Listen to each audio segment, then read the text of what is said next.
The Smart and Cheeky Aboriginal Boy Teaching Australia a Lesson, a documentary about a 10-year-old Aboriginal boy's experience in school, In My Blood It Runs, has reignited a debate about Australia's failure to give Indigenous children a good education and a fair start in life.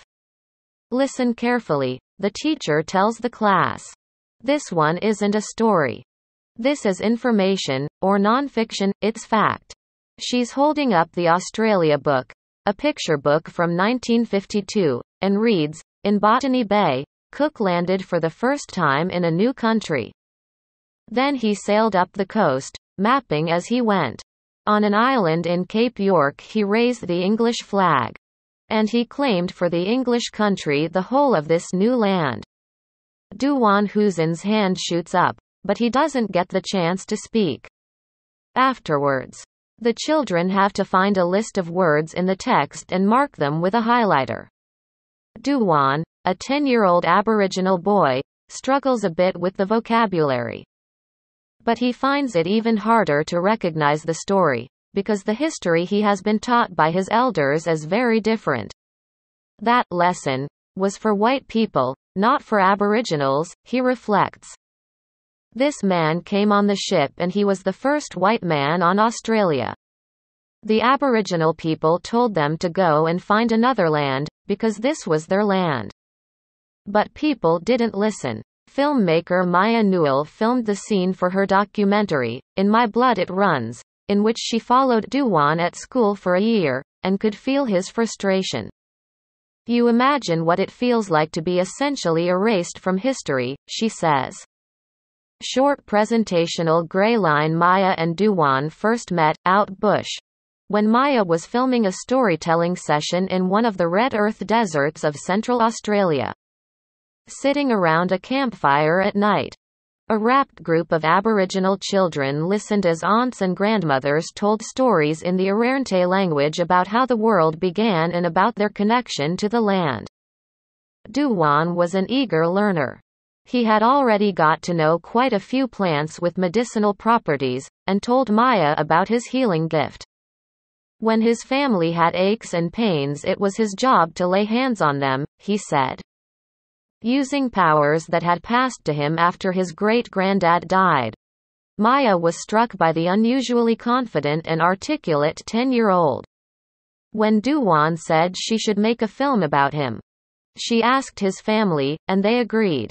They wanted to shine a light on the difficulties Aboriginal families face in Australian schools, and they trusted Maya, who had been working with their community for more than a decade, making educational films and archiving songlines, an ancient way of passing on laws and knowledge.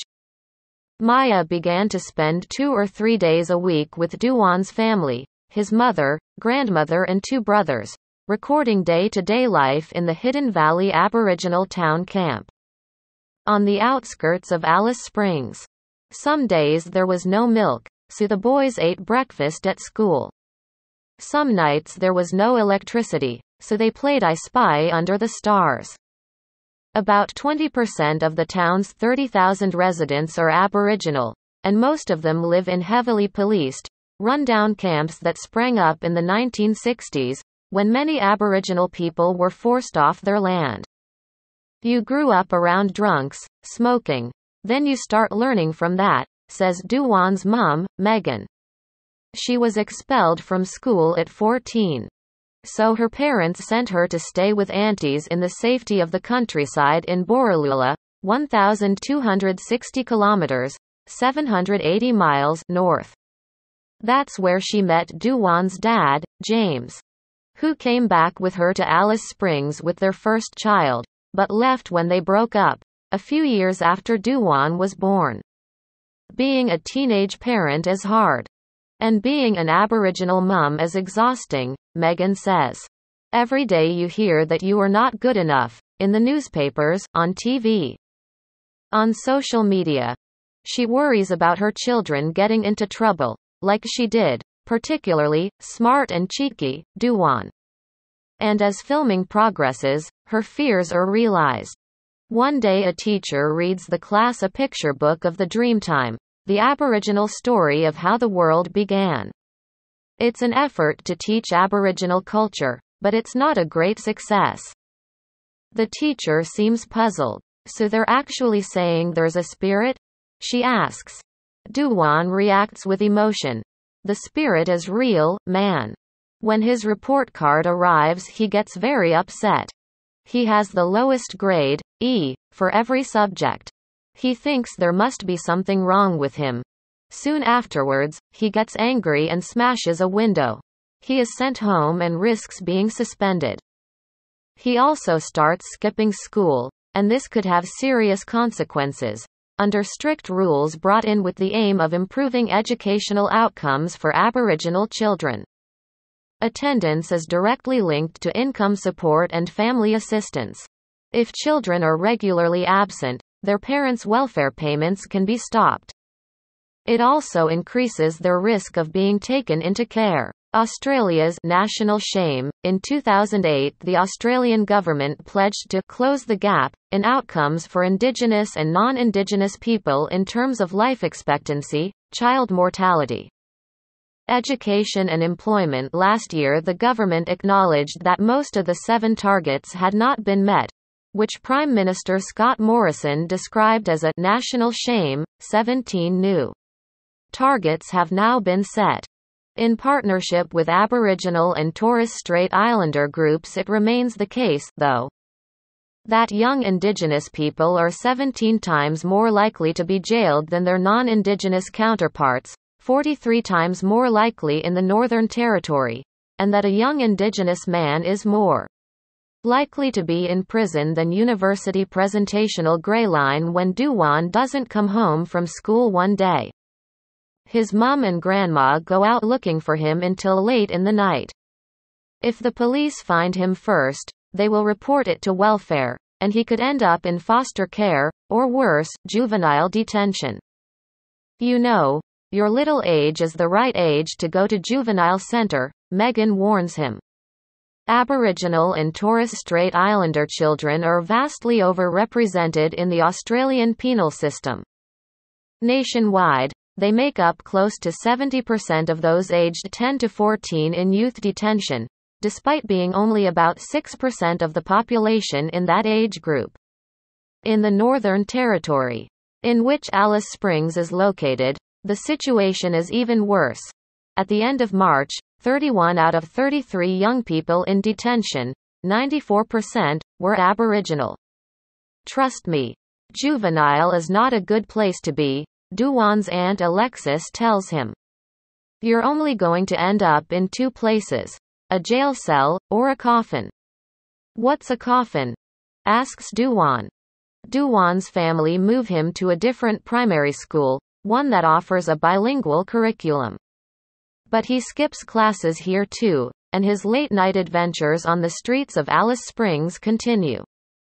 He's picked up by the police several times, and gets formal warnings that if he's found causing a nuisance again, he'll be sent to juvenile detention, or taken into care. This is what happens to young boys in Alice Springs. This is the story of what it is to be a First Nations child in this country, Maya Newell says. Finally, after stealing a teacher's car keys and throwing them on the school roof, Dujuan is expelled. Short presentational grey line. The Northern Territory Department of Education says its schools are supported to deliver the Australian curriculum framework in a culturally responsive and engaging way, acknowledging the rich culture and diversity of the community. It says schools can opt to use an Indigenous languages and cultures curriculum, including tuition in any of 30 languages, and that they are encouraged to share decision-making with families, communities and industry partners. But Dujuan's family never felt these good intentions were reflected in the classroom. White people educate our kids in the way they want them to be educated. But I need our kids to speak the language, says Dujuan's grandmother, Carol. Within living memory, it was government policy to break the link between children and their Aboriginal ancestors and culture and to assimilate them into the white population. Dujuan has grown up with stories of children being taken away to be brought up by white families. One of his great-grandmothers was taken, while another was hidden, way out bush, for safety.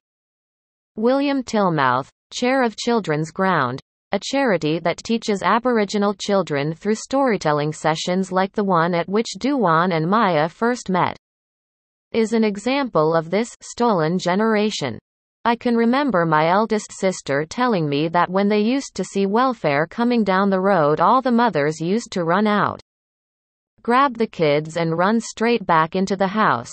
That way welfare couldn't get them, he says. He and all his siblings, however, were forcibly removed after his mother's death. The 5 oldest had whiter skin and were sent to Adelaide, where they were expected to blend in, he says. He and 2 brothers were taken 1,400 kilometers from Alice Springs to be brought up in a Methodist mission, where they were banned from speaking their language. We never knew who our family were, he says. It was a deliberate attempt to fragment the foundations of our lives, to the extent that we kept asking ourselves, who are we? Dujuan is at least in no doubt about this. I was born a little Aboriginal kid, he tells Maya. That means that I had a memory about Aboriginals. I just felt something, a memory. History. In my blood it runs. When William ran away from a children's home, he was placed in juvenile detention, which he describes as a conveyor belt that led ultimately to the prison system. Only when he was 17 was he able to hitchhike back to Alice Springs, to be reunited with his father, 3 years before he died. Although the policy of assimilation is no longer explicit, William says, the draconian rules governing education and welfare mean the system is still set against Indigenous children. He sees many parallels between his story and Dujuan's. Short presentational grey line, but Dujuan's family come up with a strategy to keep him safe. The same one that was used in his mother's case, before he was born. They send him to live in Borroloola with his father, James Mawson.